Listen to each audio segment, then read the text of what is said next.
Hey everybody! Happy Wednesday! It's Wednesday, not Tuesday, y'all. I think everyone has got screwed up in one way or another by the 4th of July being on a Tuesday. I screwed up payroll and everyone thought it was Tuesday today. So, you know, it is what it is. We do what we can. And now we are going to make a thing. This is a really easy tutorial for which I need, I have a file, yay. This is a really easy project, but it's very fun and it makes a really great gift, especially if you are like a knitter or, you know, you make fiber arts. It's a really great kind of adjunct to go along with your handiwork. And if you're selling your fiber arts, it's a really good add-on sale, and it takes like 15 minutes to make these. So why XSplit, will you not let me scroll? I'm trying to find the today's project streak. There we go. Hey, look at that. So there's the photo of the project. So it's a wire kilt pin, wire fibula, however you want to describe it. It's going to come up on the screen at some point, I hope. There we go. So that is our project for today. So you can see it's fairly light as far as materials go. It only takes about, you know, this one's got 5 beads on it. You can even, what the heck is going on? Do I have sound? Do I have any control over my stream at all?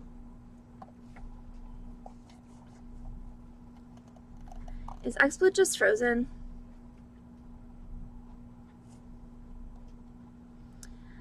I don't know what's happening right now. Okay, good. Well, I'm glad that you can hear me because my volume indicator is doing nothing and I can't seem to get the camera to switch back to my face. So, you know, super fun times here at the Beading Dreams. There we are. Cheers. Well, you can see me. I can't see you.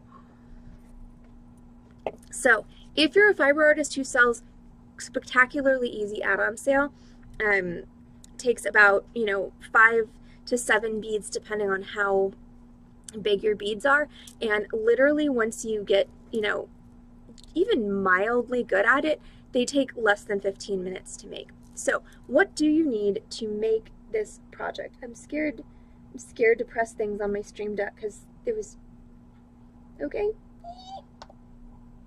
We'll see what that does. Hey, that is actually kind of what I wanted, but not completely what I wanted. I wanted that one. Okay, so what are you going to need to make this project? You are going to need some 18 gauge wire, and I'm using 18 gauge bronze because it's a very affordable wire, but you could make, and also I fixed the exposure on this camera before I got on stream, and now it's all like dark and moody. Like, what the heck? Okay, well, I'm going to keep talking while I'm waiting for it to let me adjust the exposure on this camera. So, thank you, finally. So, I'm using 18 gauge bronze because it's very economical and very pretty, but you could absolutely use, see, that's what it looked like before. You could also use sterling silver, you could use gold filled. If you want to be fancy, you could use copper. I will say that I prefer not to use copper because copper is very soft, and even though this is designed to go through a large weave, copper, it still has to have a little bit of stabby strength, and copper doesn't so much.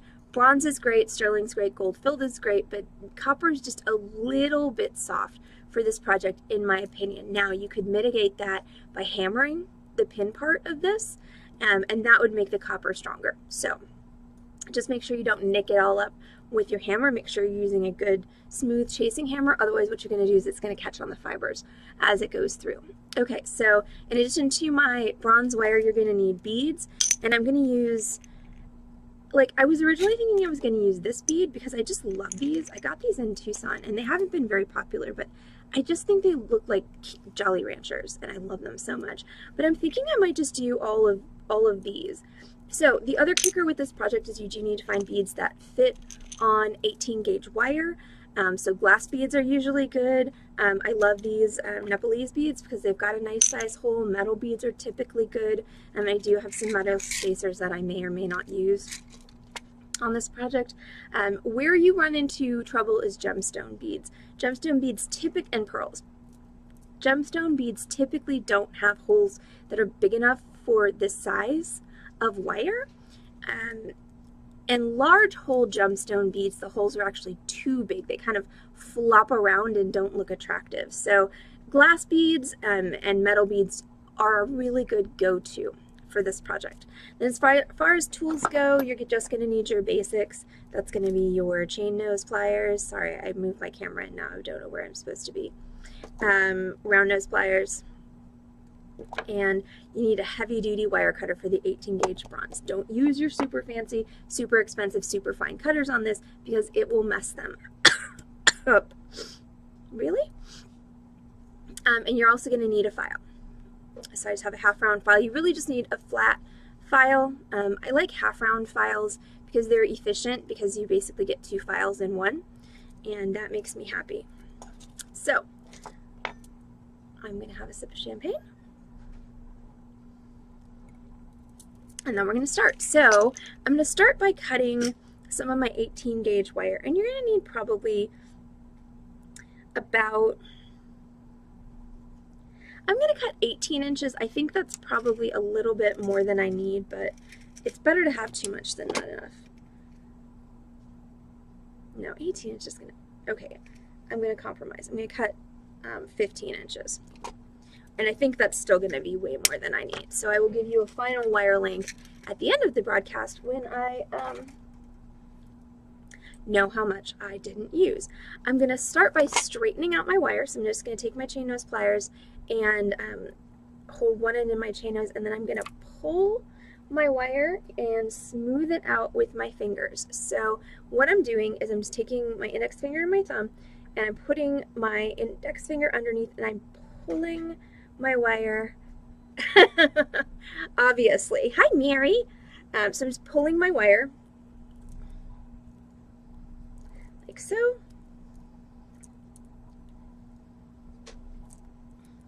And what you want is to wind up with like a smooth, fairly, you know, uniform curve. And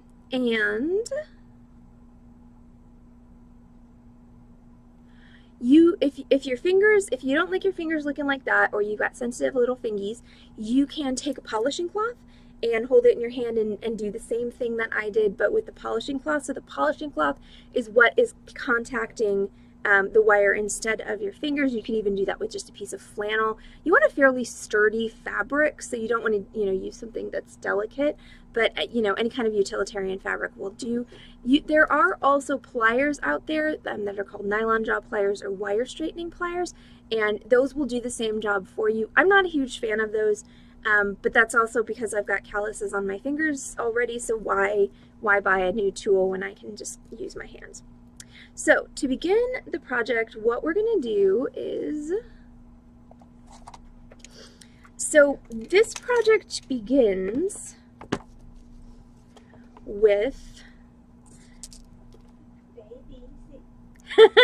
no, it does not begin with ABC. It begins with a hook. It begins with A-H-O-O-K. And that is the one thing that is semi-tricky about this project, is you just have to remember that that is where you start.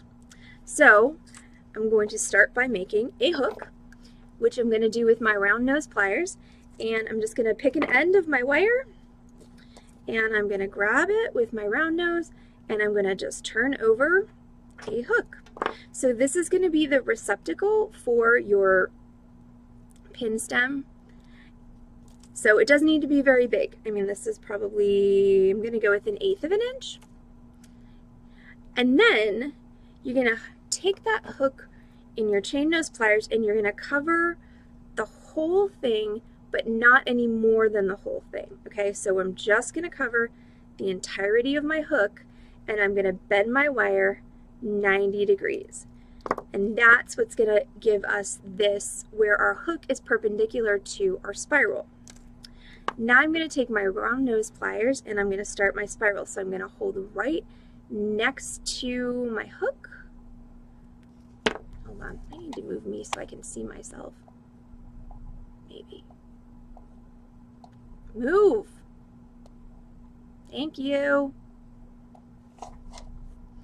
Okay, so I'm going to take my round nose and I've got my hook here, so I'm going to put them right next to the vertical part of my hook, and I'm going to bend my wire around tightly against my round nose to make a circle. Okay, so what I've got now is hook, circle, hook, circle, hook, circle. So this is what's going to be the start of my spiral. So now I'm going to, and those of you who've made spirals before know what's coming next, I'm going to switch to my chain nose pliers and I'm going to hold that circle flat in my chain nose. And I'm actually going to flip it over because I like making my spirals in this direction. It really doesn't matter.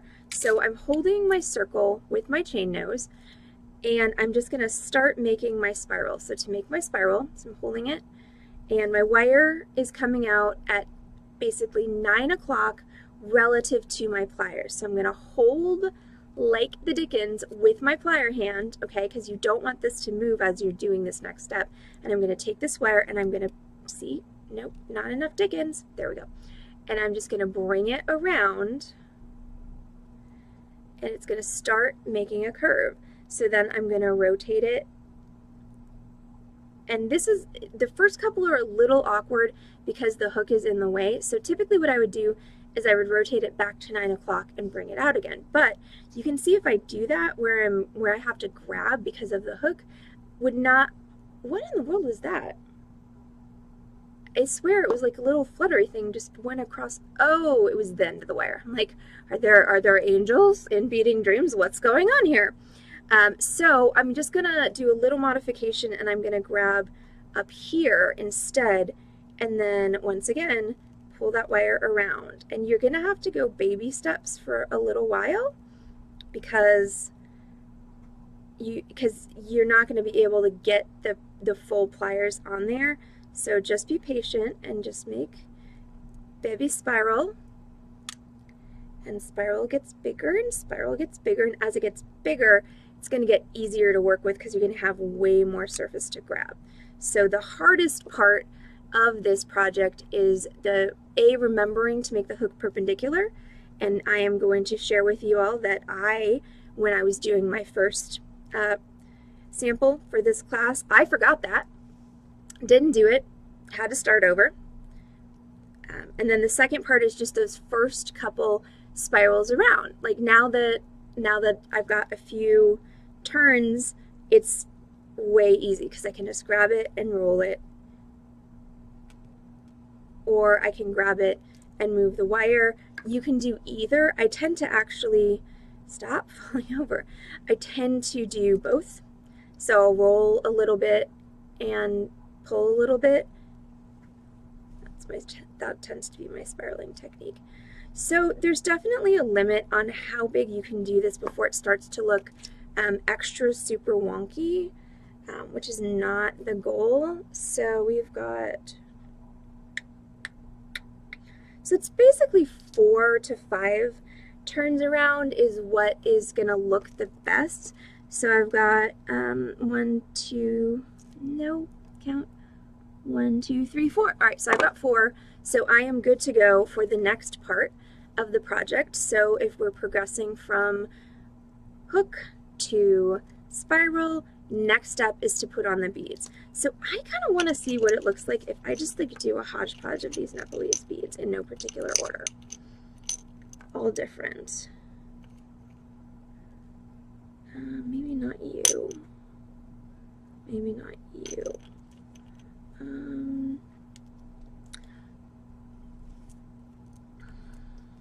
All right. Okay, so I do have, this is the little crinkle from when I was straightening it out. Ah! Okay. Throwing things on the floor. So I'm just going to go ahead and cut that off because it's going to make it hard to thread my beads. And I know I have plenty of wire, so it's not like I have to conserve wire. And I'm just going to thread my beads on here. Now, you can make this section of beads as long or as short as you want, but I will tell you that if you make it too long, your pin is going to start to lose structural integrity because it's just going to be way too bendy. So my recommendation is to keep your bead length anywhere between 2 and 2.5 inches. I realize that's kind of a narrow margin, but I really have discovered that that's what works best. Now, you can, if you want, if you don't like this being off center, which I happen to love it, but if you don't like it, you can pull this back to the center. But one thing I don't like is I don't like how this is kind of jamming up there. So I'm gonna like I said, I have some spacers, so I'm gonna see if that fixes the problem. So I'm gonna start with a spacer, and once again, you gotta find one that fits on 18 gauge. And okay, yeah, I like that much better. I think that's a much cleaner start. But then I do want to, oh my gosh, ouch. I do want to continue my spacers throughout.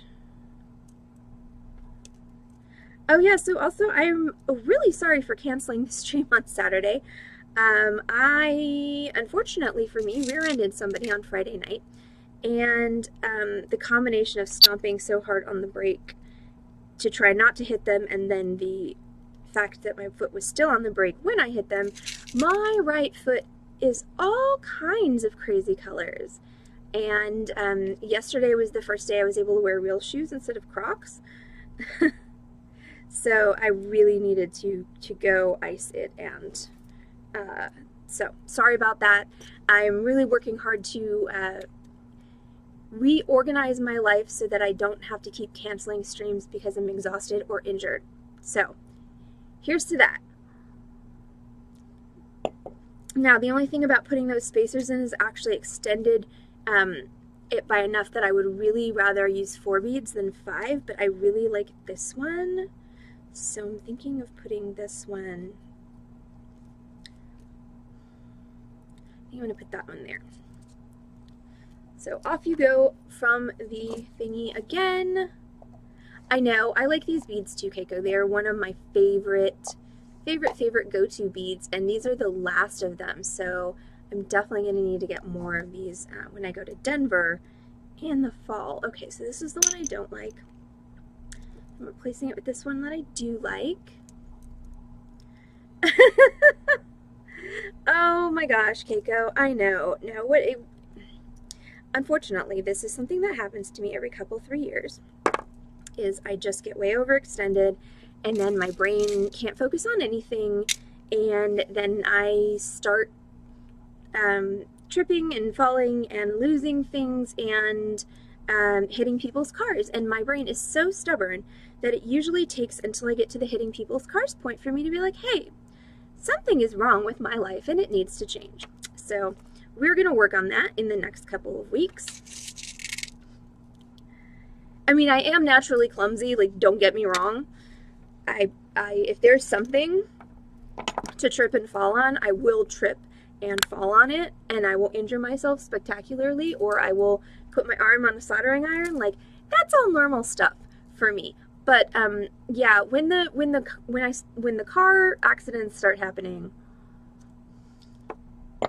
that's when my brain's finally like, hey, maybe don't do all of that stuff anymore.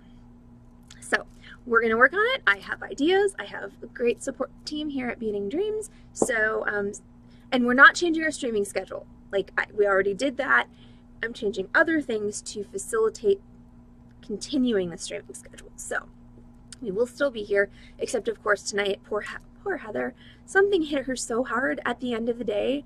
Like, she just went from like 10 to 0, like, so fast. And so she She actually had to take an Uber home because she didn't feel well enough to drive. So everybody sent some good juju to the header, and we're going to finish this project now. All right, so now we're going to make this spring. So what this coil does is, I mean, you could totally just turn this round and be done with it, but what the coil does is it gives you a little bit of spring tension, and the spring tension is what holds your pin in your receptacle. So it is important. You want to make sure that you coil your spring towards the side of your pin where your hook is. So that means that my spring is going to coil down this way, which is away from me. I have it, this is facing me. So I'm just going to take my round nose pliers and I'm going to grab, and I want to make sure all my beads are nice and snug, and I'm just going to take my wire, and this is going to be real hard to do on camera. Okay, pull it around. When you get to the point where if you keep going around, you're going to go over the other jaw of the pliers, you're just going to rotate your pliers over and then continue going around, and at some point you're probably going to have to switch them to the outside until you have that. So that's my spring, and once again you want to make sure it's nice and tight. So a lot of times what I'll do at the end of that is I'll put my pliers in there and I'll just kind of give it a roll, but don't roll it too hard, because look what I did, I just messed up the beginning. See, this is the futz rule. Don't futz with it too much or you're gonna futz it up. I futzed it up. Okay, there we go. And then if your coil is a little wonky like mine is, you can neaten it up a bit with your chain nose pliers.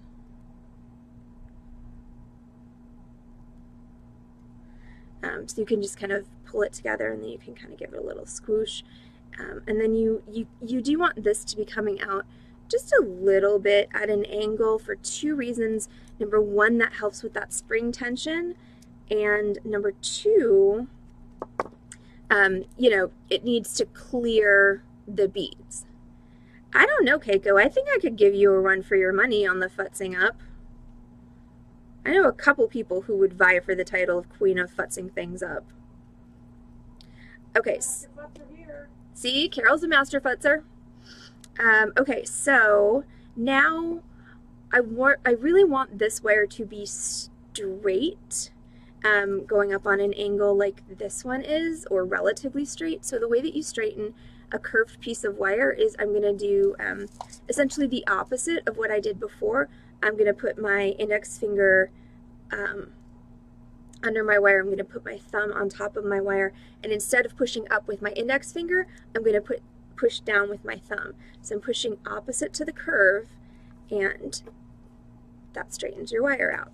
Now I'm going to put it into my hook, and you don't want to cut it too long, because then it will be, oh, apparently we're starting a club, Carol. Cool. Futzers Anonymous? I think I'm going to go with Proud Futzers. Proud Futzers. Yep. That's another button. By the way, OMG, I don't know if I told y'all, we've got buttons. Corvus finished the buttons, and we have a cover graphic for the podcast. So, yes, and it's so cool. Yeah, Corvus. Yes, Corvus is amazing. Yeah. Do you want to see? I do.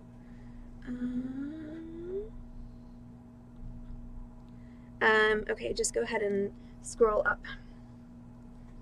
So I'm working on getting the buttons made. I just need to get the high-res files from Corvus, and I asked you to make a teensy change to the podcast graphic, so we will debut that next week on the button list. But it's so cool. I love it. Awesome. Yes. Fabulous. So, yes. Thank you, Corvus. So yeah, it's awesome because Corvus is amazing. So that's all going to be coming soon. Buttons will be coming, podcast cover will be coming next week. Buttons will be coming after that because I don't have a button making machine, so I need to get Julie or some, excuse me, I think Julie's going to make them for me, so we need to get together and figure all that out. Okay, so I've got my... All right, so I've got my wire in my little hook that I made. And so, like I said, you don't want to cut it too long because it's going to get stabby. And I clicked, thank you, on the scene. So I tend to like to cut it off just shy of the edge of my spiral. Now, we are going to be filing this, so you are going to lose a tiny bit of length when you file, so don't cut it too close.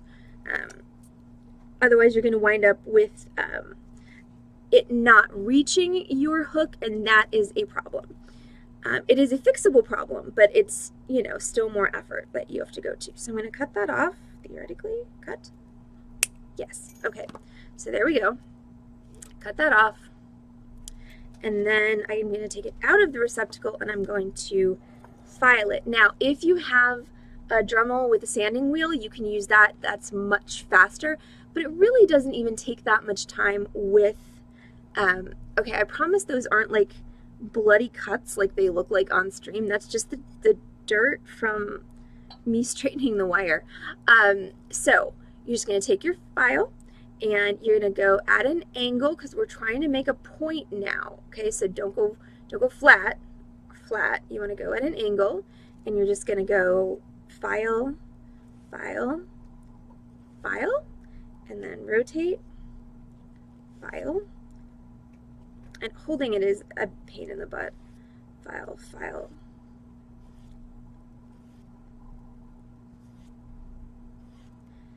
Rotate. So your goal is to get kind of a nice long pointy end on this. So see how, you may or may not be able to see, but see how that's already changing shape at the end? You can see it right there. So I'm trying to do that all the way around so I have a point.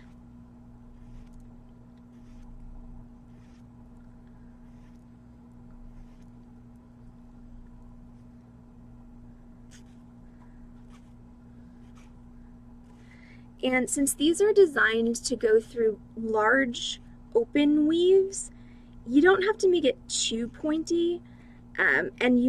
What I typically will do after I've created my nice point, which I have now, is I will take my file and just run it once across the end, because sometimes that filing process can leave a burr on the end, and once again that will catch on your fibers as it's going through whatever you're using it for. And then once again, spring tension, so you do want to just take this and kind of pull it up a bit. You can hammer this if you want, if you feel like it needs to be sturdier. Typically in the bronze is sturdy, plenty sturdy already. So I'm just going to take this and hook it in there, and there you go. That's it. That's the entire project. So again, incredibly simple, doesn't take a lot of wire. How much wire did I cut off? By the way, I cut off about 4 inches, so I definitely could have done it with a foot of wire if I had just been brave enough to try. You know, lesson learned. Now I know. So those are my 2 wire kilt pins, and that's it. That's literally the entire project. So thank you all so much for joining me on this Wednesday evening tutorial for our wire kilt pins. So, come on, show them. Focus. Nope, nope, nope, no focus. We are focusless. I mean, that could be said of a lot of things lately that I have done. But thank you for hanging out for wire kilt pins. And our next project, which is going to be on Friday because we have a live sale tomorrow, and I have some new goodies for you all on tomorrow's sale. Okay, next project is a back to basics on Friday, because we did have a couple of requests when I asked what everyone wanted for a couple of basics, and it's been a hot minute since I did basics on stream, so I'm totally down with that. So we're going to be doing stretchy bracelets on Friday, and I will also probably, if I have time, I'll also talk about stretchy bracelets with double-ended components like this. It just depends on how much I actually chit chat and how much I actually teach. But yeah, so stretchy bracelets and you'll notice that I really did just take some of the bracelets off my wrist to take that photo. So yeah, stretchy bracelets on Friday, and then Saturday is going to be Zoom, I believe. Yes, Saturday is going to be Zoom. So we'll make sure you get the information for that. But for now, we are done. We are out. Everybody have a great night, and we will see you all back on this channel, twitch.tv/beadingdream, tomorrow night at 6:30 p.m. for a live merchandise sale. Everyone take care, and we'll see you soon. Bye, Keiko. See you tomorrow.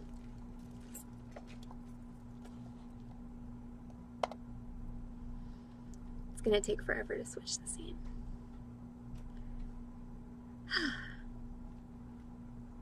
And now it's going to take forever to mute me. I could sing you all a song. La la la la la la la la la la la la la la la la la la la.